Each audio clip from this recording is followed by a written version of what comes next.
in their head. And what I mean by that is just what you said. You've gone over the changes. I bet they were pretty clinical at the half, not too emotional. They might need to go to the emotional side because you've got to find something, some spark somewhere. And so far, just being calm hasn't exactly worked. They need any spark at this point. They'll get a couple yards on that one, and that'll make this a second down.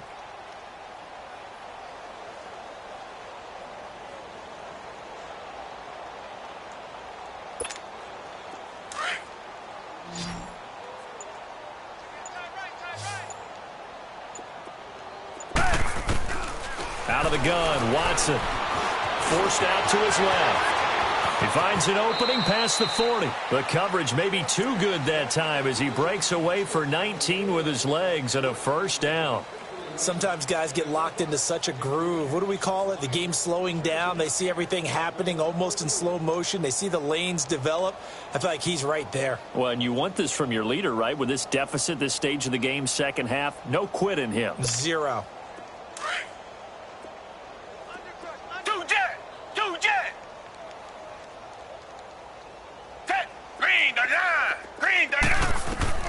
Watson on first down. Coleman has it here right side. A really good pickup of 28 yards.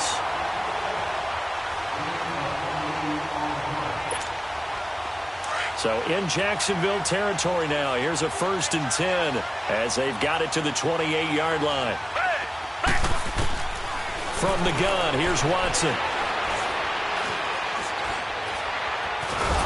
Time finally runs out. He can't get rid of the football, and he's taken down. Yannick Ngakoue in there for sack number 127 in his great career, moving him past Kansas City Hall of Famer Derek Thomas on the all-time list. To throw on second is Watson. Touchdown, Houston. DeAndre Hopkins, his second touchdown on the season, and the Texans get a bit closer. And correct me if I'm wrong, that was just a simple fly route, wasn't it? No, there's nothing to correct at all. You've got it down pat. And I just remember as a player, when I'd be in practice sessions, and I'd hear 9 from the receivers, that meant fly route, go, look out. That was the 9, and he just kept going all the way into the end zone for the touchdown. And he's up past the 20 to the 22-yard line. The Jags offense now gets set and heads back onto the field. They are just putting things together so well here, drive after drive. They really have captured the momentum, haven't they? They've taken momentum and pretty much not just give him a jersey, but a seat on the bench as well. Whatever do you need, you've got it, because the way they're stringing things together and creating that distance between them and their opponent, it's really hard to narrow that gap. And the other part is they're taking their spirit away from them, too. Yeah, now they're just looking to add to that total. They keep it on the ground. This time it's Fournette. And maybe a measure of revenge there. He's had his way in this one, but this time they get him behind the line. That'll wind up going for a loss of 4. And they're going to be staring at a 3rd and long here.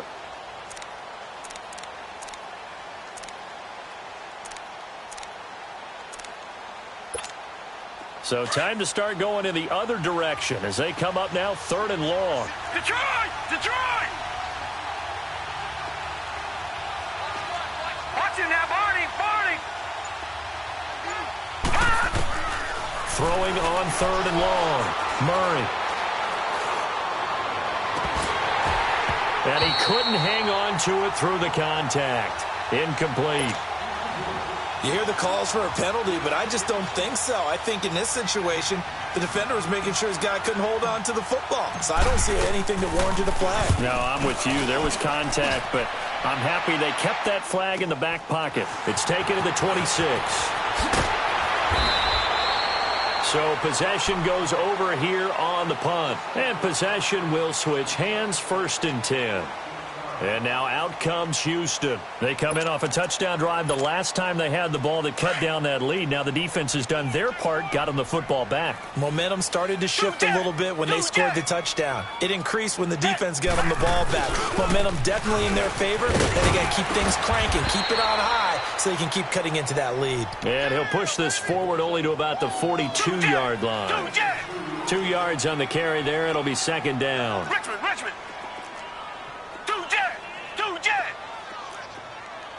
Richmond. Richmond. Watch out. 25, check 25. Tiger.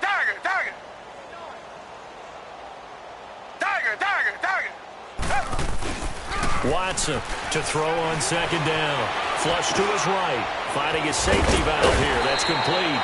And he'll be taken down, but not before he gets into enemy territory. 10 yards there, good enough for a Texan first down.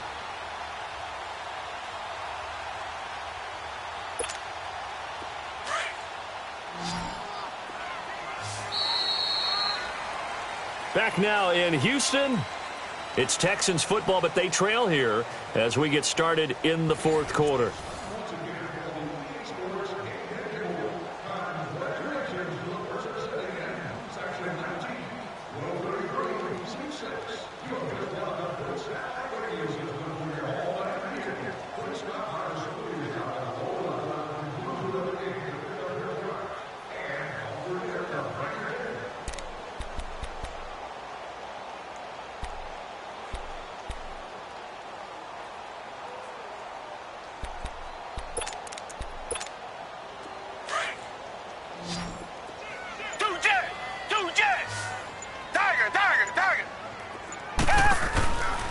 First down, it's Watson. He's going to air one out. That's caught inside the 20. That goes for a gain of 31. And at this stage, down in the second half, looks like they just wanted to find a way to get it in the hands of their playmaker, and they did. I think you're exactly right. I don't think the coordinator's looking at his play sheet and trying to figure out which play will work well. He's trying to figure out how to get the ball to the playmaker that you just described. Looking down at that sheet, you find people plays, not necessarily X's and O's, and that's exactly what they did there. Now a throw to the end zone on first down, but it winds up incomplete. After the incomplete pass, here now is 2nd and 10.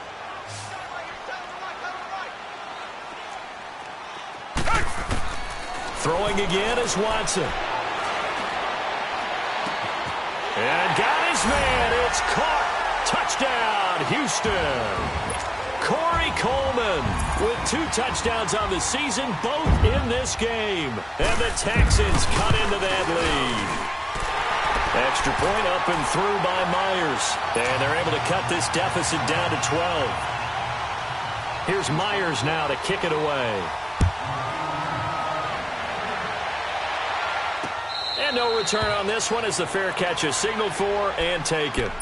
And out now comes Jacksonville as they get ready to go. What was once a really comfortable lead is not so comfortable anymore. Down to a 2-score game after they've seen a pair of touchdowns go against them on those last 2 drives. Yeah, they've got to find a way to get off of autopilot right now, okay? Get back to what was working for them earlier. Understand that they still have a 2-score lead, so it's not dire. But at the same time, okay, guys, let's mash the gas. Let's get going again. Let's have some fun. He'll wind up losing a yard on the play, and that'll bring up a 2nd and 11. Lucky 56. All right, now, lucky 56. Lucky. Here's Murray over the middle to Smith. And he'll get to the 29-yard line, brought down there. That catch good for 5. It's 3rd down. Another nice pickup through the air, and I think a lot of people might expect him to run the ball in this situation, Brandon, but with this lead, they're electing to throw the football. Swings, slants, quick outs, things that they consider safe. Dancing to his left. Now he'll let it go on the run, deep left side. So they took a shot there on 3rd down, couldn't get it. Now it's 4th. Sure, that pass was incomplete as they made an attempt to get a big one downfield. But that's okay because the second part of that is if you don't get the completion, at least you've told the defense you're trying to stretch them out a little bit, and they may have to change accordingly.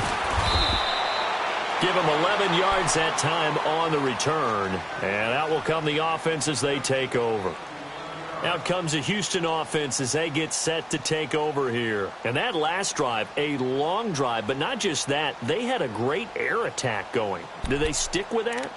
I would think that they would, because if they were confident enough to do it on the last drive, starting backed up in their own territory, why would you change anything? They've got to be confident about what they're presenting and continue to do so. Yeah, because the secondary, they really look clueless. And that was amazing because that drive went and went, no adjustments and no big plays by the defense to knock the ball away. Now a first down throw, Watson. The throw to the left side, caught by Coleman. And they're going to get this beyond the 40 before he's taken down. That one goes for 24 yards. Fourth quarter, every drive's so critical, and you figure may only get one more shot after this, so a touchdown's imperative on this drive. It is, but you also have to think to yourself in play calling, don't hold anything back. Don't save it for the second touchdown. You got the first one for the second one to even matter. A gain of 6 there on first. They should have got more out of that, though. He was wide open. I love how emphatic you are with that call, because that's exactly what I was thinking. Wide open in the flat. Give him a ball that he can use to get upfield with, not just catch and go over the sideline. They cost themselves some yardage there. And now he'll tuck it and run.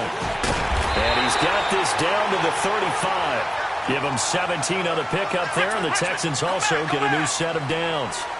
Looks to me, partner, like he's learned a little bit, because earlier in the game, I think he was trying to force a lot of throws into some windows that just weren't open. Yeah, the interceptions had plagued him, especially a second interception, really a bad throw, so maybe a better decision there. Yeah, no doubt about it. I think he learned from earlier in the game, and he's applying it now. 23 yards on the play. Defensively here, you've got the cushion, but back-to-back pretty big pass plays there. Bend but don't break, but are they bending too much? I think that they are. To me, it'd be like playing basketball, and you put up a token press. Make sure you get up there and make the... And he will have a touchdown. Deshaun Watson, a 12-yard touchdown run. And the Texans have cut it to within a score. Well, the defensive coverage was good, so good he just decided to make a play of his own, and it worked out.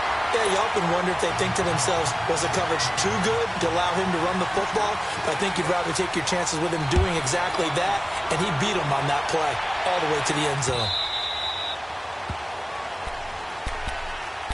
The Jaguars getting set to go. Right now clinging to a one-score lead, Charles, and I think operating within that 4-minute offense with a little less than 4 minutes to go applies here, right? It certainly does, and that means the playbook is still wide open. But you are a little bit more careful about what you're calling. You want plays that are going to gain yardage, how would you say it, consistently, right? You don't need the big shots downfield, but make sure the clock continues to run. Pile up the first downs. And the goal... end the game with your quarterback kneeling down at the end, and you still have the lead. Here's a 2nd and 2 now from the 33. All right, now, lucky 56. Lucky 56.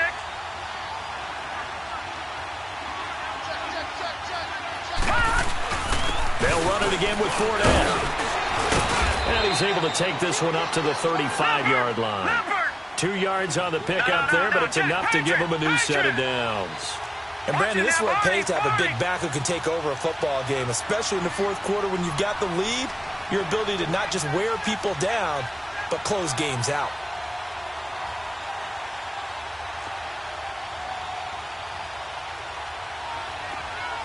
Watch him now, Barney, Barney. Here's a give to Fournette. And some room to work. And they're going to have this across midfield and inside the 45.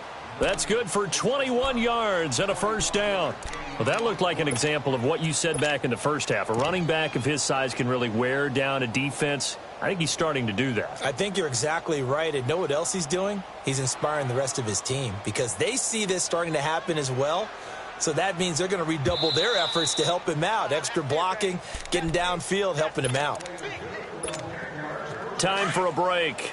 We'll come back for the electrifying conclusion after this. They'll run with Allen. And he's able to get this one down to about the 40. It's a pickup of 4, and it'll bring up 2nd down. But they picked up a little bit of yardage there, and now In this situation, should be in no hurry to run a play really fast. Let the clock wind down. A handoff to Fournette. And able to push his way forward here for a good little gain. And now the Texans are going to stop it as they signal for a timeout, as they'll talk it over here before what will be an important third down.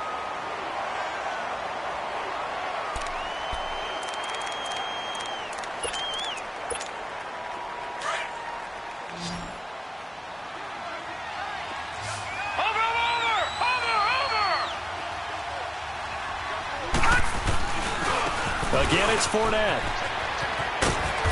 And he's going to get to the 31, enough for the first down. They get 5 out of that one, and it moves the chains. Do my eyes deceive me, or is he getting stronger as this game moves along?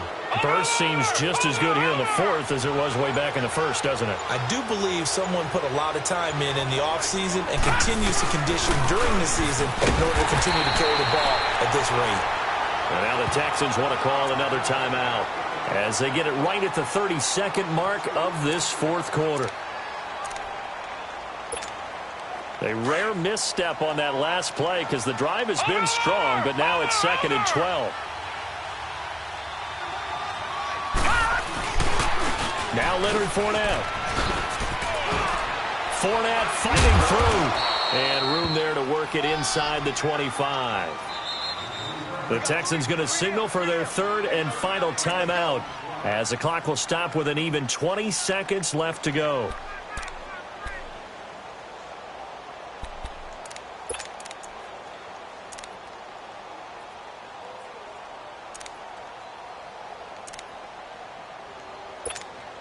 The Jaguars on third down. They've converted 3 times in 8 chances. Here it's 3rd and 3.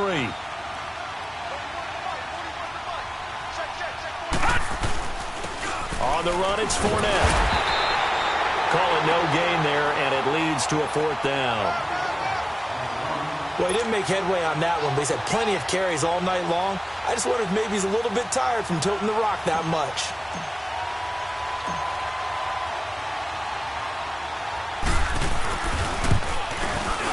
And his kick is good.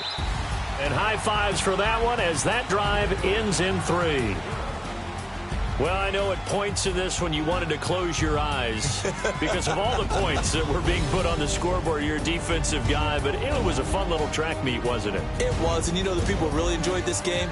They're the ones that like going to batting practice at the Major League Baseball parks, right? Seeing the 14-11 game, that sort of deal. That's right up their alley with what we saw in this one. So for the Jags, it's an ideal start as they move to 3-0 now on the young season. And they'll have another road date next week with the Kansas City Chiefs. Meanwhile, for the Texans, they'll fall to 1-2. And they will be at home next week to take on the New York Giants.